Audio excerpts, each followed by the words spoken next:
Hi. Srisailam పాదయాత్రలో చివరి మజిలీకి ఒక ముందు మజిలీ భీముడి కొలను ఇది. భీముడి కొలనులో ఒక కోనేరులాగా యాక్చువల్గా నీళ్ళు తక్కువ ఉంటుంది, అయినా ఇప్పుడు నీరు నిల్వ ఉంది.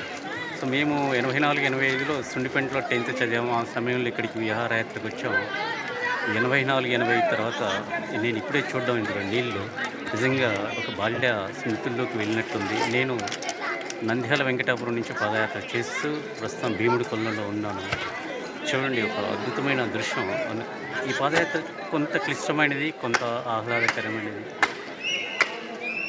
బ్యాక్గ్రౌండ్లో చూడండి. సో ఇది ఒక పెద్ద లోయ, ఓ మోస్తరు లోయ. ఆ లోయ నుంచి దిగితే మీరు భీముడి కొలనులోకి వస్తారు. చూడండి ఆ కొండలు ఎలా ఉన్నాయో.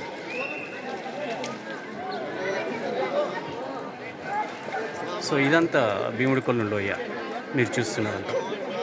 చాలా కొద్దిగా శారీరక దృఢత్వం ఉన్న వాళ్ళకి ఈ పాదయాత్ర, ఈ భీముడి కొలనులో కొంతసేపు గడపడం అనేది చాలా ఆనందాన్ని ఇస్తుంది. చూడండి, జలాశయాలు ఎప్పుడైనా ఆనందాన్ని ఇస్తాయి, కొండలు కోనలు. సో ఇదంతా మీరు చూస్తున్నదంతా అదే. సో అటువైపు సో అక్కడ భక్తులు చూడండి, అటువైపు శిఖరం వెళ్తారు, శ్రీశైలం వెళ్తారు. యువతలో ఉన్నది మీరు చూస్తున్నది వెంకటాపురం నుంచి వచ్చేది.